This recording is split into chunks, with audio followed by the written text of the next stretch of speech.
So welcome everybody to this latest Macklin's Take YouTube episode with me, Andy Clark, and Matt Macklin. And our special guest today is Showtime Sonny Edwards. We've just finished recording the audio podcast with him. That will be out on Tuesday, March the 9th. So do give that a listen. It was a really interesting conversation about all the things that are involved in trying to drive your career as a professional fighter in the current environment, because he's very much doing that right now. For this, though, we are going to talk about something else. We saw Canelo at the weekend beating Avni Yildirim, as we all expected him to do. And then the fight was confirmed with Billy Joe Saunders for early May in a unification. Canelo versus Saunders. The big question is, can Saunders beat him? And that's the question I have for both of you two. Sonny, you're our guest. You first. Can Billy Joe Saunders beat Canelo?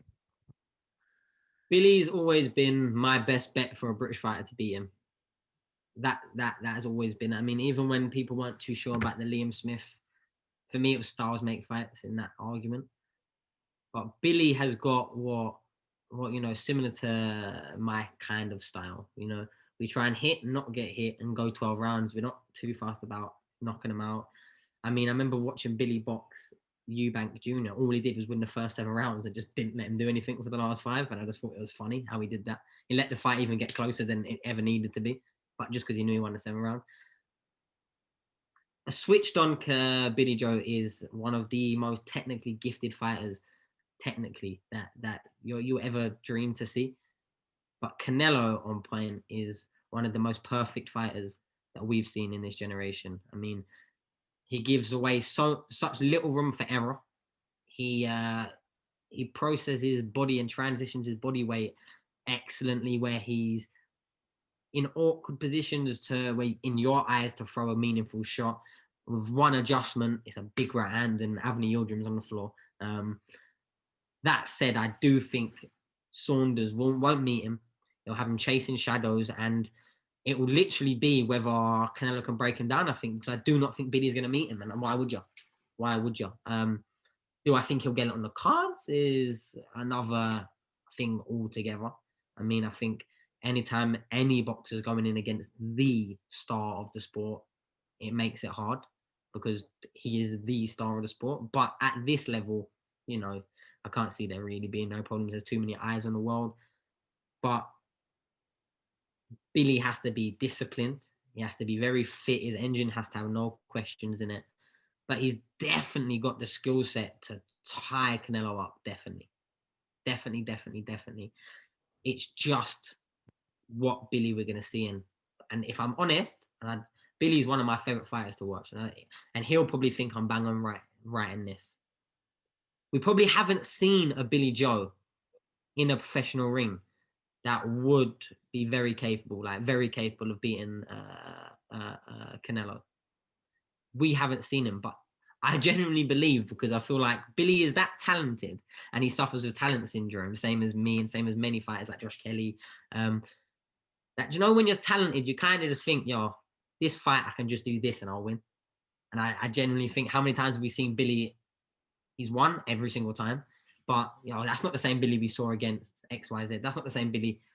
So I genuinely don't think we've seen the Billy that will get inside the ring with Canelo. I think it's going to be a new beast, because when people like Billy, people that are not impressed by much, people that are not many things put fear into them, if that makes sense. So mentally, it's going to take a lot to stimulate someone like Billy Joe Saunders. It is like we know that. Do you know what I mean? A lot to stimulate someone. So if you're not getting up to your highest peak against the biggest star in boxing right now, then you're just never going to get there. So this is the fight that everything will be laid bare. There can't be no excuses now. There can't be, he's only fighting him. And I don't think there will be. Like, genuinely, I think Billy's got a very good chance of putting in a performance worthy of winning the fight. But like I said, whether he gets it not on will be another hold question. But I do genuinely believe we're going to see something from Billy. I do. Matt? Yeah, I mean, look, if you look at Canelo and his career, and you look at the guys that have pushed him close and given him tough fights, you know, Austin Trout was competitive. You know, Lara, as Randy Lara, people thought should have got it. A lot of people thought that. So he has struggled with southpaws. Listen, Danny Jacobs, the first 5-6 rounds against Danny Jacobs, Canelo put on an absolute boxing clinic. He was working off Jacobs' jab, slipping, out jabbing him. It was poetry in motion. When Jacobs switched southpaw, and he's not a natural southpaw, it took away Canelo's jab. It broke his rhythm, and he struggled a little bit, and he was chalking up a few rounds. Only by shoe shining him, just going a few little fast flurries together from the southpaw stance. And you could see it knocked Canelo out of his rhythm, and he struggled for a few rounds, and then he found a way, because that's what great fighters do, and he's a great fighter. Yeah, but he definitely struggles with the southpaw. Now, Billy Joe is a slick southpaw. He's not just a southpaw. He's a top talented, slick, clever, fast, tricky southpaw. You know, I remember watching Billy Joe in the Olympics when he lost to the Cuban kid, and even though he got beaten, it was a close fight. You know, and I remember thinking he's only 18 years old. You know, and I know the gal won the gold, and Frankie Gavin failed the weight and everything. But I remember thinking, Billy Joe, he's going to have a great career. He is. And if you watch his career, when he's been on Song, he's been special to watch. He's underperformed so many times because he boxes to the level of his opponent. Sonny mentioned about him being stimulated. He needs the fear of losing to make him sharp. Now, obviously, he's going to have that with Canelo, and Canelo has struggled with southpaw, so you can definitely envisage a fight where Billy Joe makes Canelo struggle at times. I think that the biggest worry, I think, for Billy Joe is his inactivity. You know, and over a period of time, when you've been inactive, you know, you get old, you just lose that bit of sharpness, that bit of judgment, that bit of. And I think that's what's going to hurt him in this fight more than anything else. I don't think it's ability, you know, and I think it's inactivity. I think that's going to be the biggest factor that's going to hurt Billy Joe going into this fight. I think he's definitely got the style to trouble Canelo and maybe beat Canelo. He's definitely got the talent and the ability. You know, can he?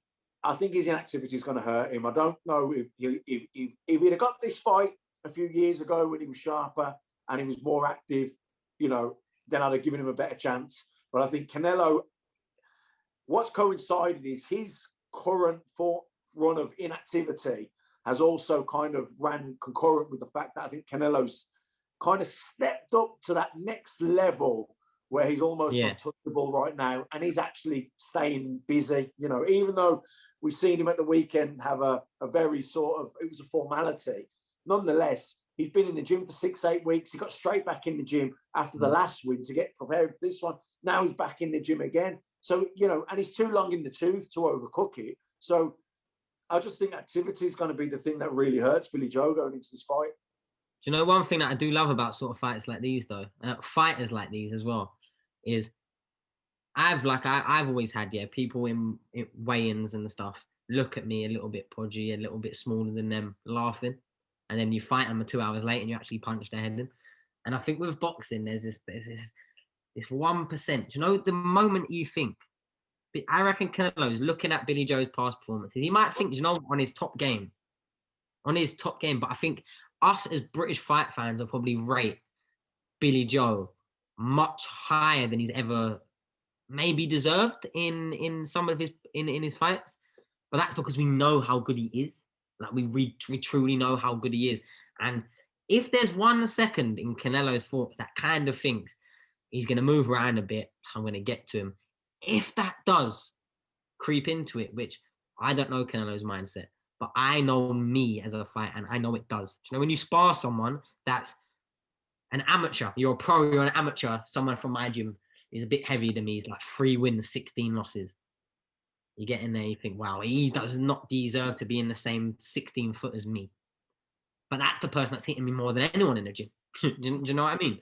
Yeah. And you know, sometimes you play the fool to catch the fool. I'm not saying he does it on purpose, but you know, when someone probably look at Billy and think he can't be that much of a threat because of the reasons you said. Look at his performance against XYZ. Look at his performance. Look how he blows up in weight and he's always nonsensing on Instagram, and how how they're probably looking at him thinking, how, yeah, with all that we do for Canelo, how we have him as like, he's like the Ivan Drago of this modern day era, in a sense. So we'll probably have the best facilities, the best technology. Do you know what I mean? They do. Eddie Reynoso's got it set up over there. Ryan Garcia was in 12 months, looked like a slim junior ABA slim boxer. 12 months later, his back's twice the size. You know, it is crazy what they're doing to him there. We don't know how they do it, but that's by the by. However, I do genuinely think there's going to be an air of arrogance in that fight. And that will be the undoing of many, and it has been, because I've seen it in my short time. That air of arrogance usually gets you your arse handed to you. And if Billy can sneak halfway through that fight up, and then Canelo's got to start chasing, even though he probably won't, because in his head, he'll probably never will chase fights the way a hungry fighter will, because he probably always thinks, no matter how close they are, he's probably got the arc of the scorecard, so he doesn't need to. And if he does, it's the wrong decision. But if Billy can get him chasing a fight that he's losing, Billy can disappear out that 20 foot. Billy is that good that he can disappear out the ring. He's one of those fighters. He's like a Willie Pep, a Tyson Fury. These fighters can be in a 20-foot ring and disappear for rounds at a time. And I genuinely think Canelo, if he comes up with that, what he was doing against Kovalev, sort of just feeling through 8-9 rounds, you won't be able to do that against Billy. I don't think he'll try. But if there's anything of arrogance, or I'm just going to get to this kid down the second half, I'm going to let him have his little Amir Khan run around the ring for 5 rounds, be beating me. That's what he did with Amir Khan. He let Amir Khan beat him for 5 rounds, or 4 rounds, and then knocked him out in the 5th. And Billy Joe's not the right person to do that again. Because if he goes 7 rounds up in his head, he will go missing in that ring. And I would and have done. And them sort of fighters that aren't meeting you and are up, then it all becomes just a thing of, well, can you knock me out before the end of this fight? Do you know what I mean? And that's the sort of games I think he'll be. It won't be a physical game with Billy Joe. He'll be really slow, sticking his tongue out, trying to make him look silly. Do you know what I mean? Trying to make them cogs turn that haven't turned probably since Mayweather. Because he didn't have that against Golovkin. Golovkin wasn't moving from him. Lara had them cogs turning. I thought Lara might have eked the fight out. Do I think Lara is a great fighter? Yes. Do I think Billy Joe's above him on his day? Probably.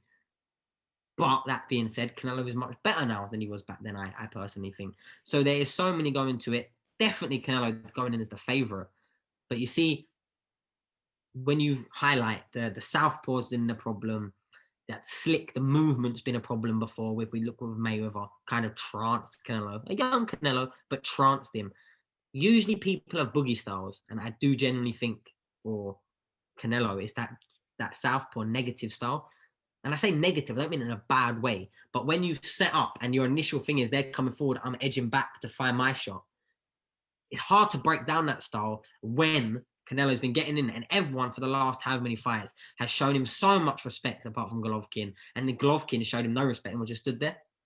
Do you know what I mean? So it's like, he has been busy and has been fighting, but then like Yildirim, and he's had a few fights that probably a bit, like, don't get me wrong, the Callum Smith one was a great fight, but Callum's one of them fighters that struggle with small people. Struggle with John Ryder because Callum likes to have a little bit of a tear up, so he has to meet him there. And once you're a whole foot taller than someone and your body's twice as long as theirs and they punch harder than you, it's very hard stylistically for someone like Callum to beat someone like Canelo. However, looking from the outside in, it's not hard stylistically for someone like Billy Joe Saunders to beat someone like Canelo. However, Canelo, not someone like Canelo, not someone that's moving like Canelo. Canelo is almost a perfect fighter. Almost. So it is one of them, but I want Billy as well. As much as I think he can do it, I want Billy as well. You know what I mean? Okay, well, you've done a reasonably good job there of convincing me. My personal view is that the inactivity over the last 2-3 years will be a problem, and the gas tank, the engine the sharpness won't be quite where it was 3 years ago, when I would have given a really good chance against the Canelo of today. Just quickly. Yeah, so one thing I will say, is I don't mean this in an offensive way, but you can't put everyone else's sort of parameters and restrictions onto people like Tyson Fury and Billy Joe Saunders, because they come from a different community, they come from a different lifestyle, they come from a different mentality. I was speaking a lot on, we can't compete with a lot of Mexicans because of the life they've lived before they started boxing. That's the reason. And the life they live through boxing, how hard it is. They don't have the silk sheets, the TV slots where they're earning quite a lot of money and driving nice cars now after 1 or 2 fights. They don't have that. They have hard all the way up. But Billy Joe comes from a traveler background. Tyson Fury comes from a traveler background, right? And one thing they're very good at doing is blowing up weight, losing it, and getting in there and putting in a performance. Do you know what I mean? They're very good at doing that. Look at Tyson versus Deontay Wilder. Who really, before the first fight, was backing Tyson? Really? Like, come on. It was like, yes, we want him to do, and he could do it. The best Tyson could. But what was the questions? Well, he was on a 3-year bender, and he weren't in the gym. So he definitely shouldn't be Wilder then. No way, because Wilder's knocked everyone else in the second, third round. However, do you know when you have that mentality and that fight in the spirit that clearly these fighters have, they've got to where they are because they are that good. Bear in mind, these are also fighters that have turned up out of shape multiple times. These are fighters that have been doing outside things outside the ring and then coming in and still performing and remaining unbeaten. So all I do say is, because I'm experiencing it for my career now. My body has looked, oh, he's got abs there, and into, wow, he looks fat there. And that was my British title. I know, do you know what I mean? So I understand different versions of you that can get in the ring. And I just think we're going to see a special Billy Joe. I do, because taking all these little things into consideration, he's got a nice size in him. He's not like Canelo's kind of come up to him. Do you know what I mean? There just seems to be like a lot of favors in Billy that we're not speaking about. Styles make fights, and I can't wait to see it. No, nor can I. Early May, that one will be. So we'll leave it there for today. Thanks very much for joining us, Sonny. Matt, thanks as always. The audio podcast with Sonny, as I said, will be next Tuesday. So that's May the 9th. This week, we've got Adam Smith taking a deep dive with us into Nassim Hamed against Kevin Kelly. And that's a really, really good listen. Down to Adam, he was amazing, because the amount of detail that he can remember and the affection with which he still talks about following Hamed's career and the passion for it was just tremendous. So check that one out. We will catch you again next time.